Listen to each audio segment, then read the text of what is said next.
According to the Associated Press, the U.S. has spent more than $17 billion on military aid to Israel since the ongoing conflict in Gaza started. Some members of Congress are raising concerns over how the conflict is being handled and questioning the U.S.'s involvement in the war, while more than 170 businesses and nonprofits in Maine are calling for change.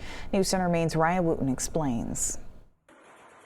For decades, the United States has supplied its NATO allies and Israel with military weapons, ranking as one of the world's top arms exporters. It's vital that the laws that the United States uses to govern the way it sells weapons to countries are in compliance with not only U.S. but also international law.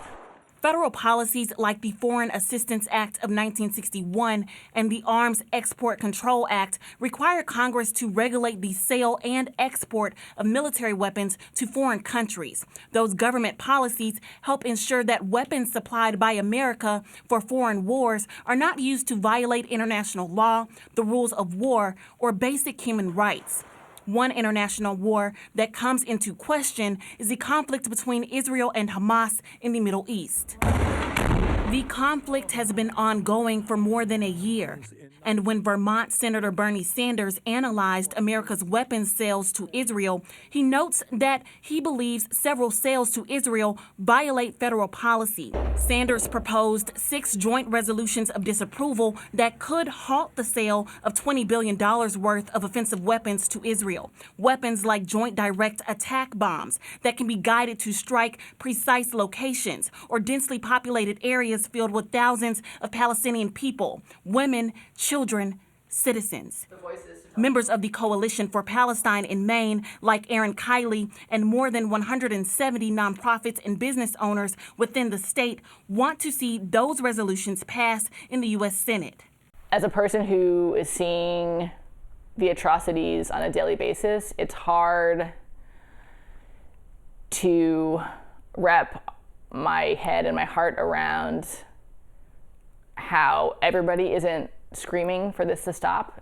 Maine's Jewish Community Alliance CEO Leslie Kirby says the organization doesn't support any of the resolutions, directing News Center Maine to a statement from their national affiliate, Jewish Federations of North America, which states, since the October 7th Hamas terror attack, Iran and its proxies have begun a multi-front war against the Jewish state, noting additional attacks from Hezbollah terrorist groups in Lebanon and Houthis terrorist groups in Yemen.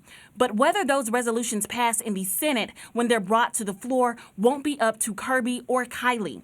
The decision will fall on Senator Angus King and other members of Congress. I am likely to support those resolutions that would limit offensive weapons going to Israel.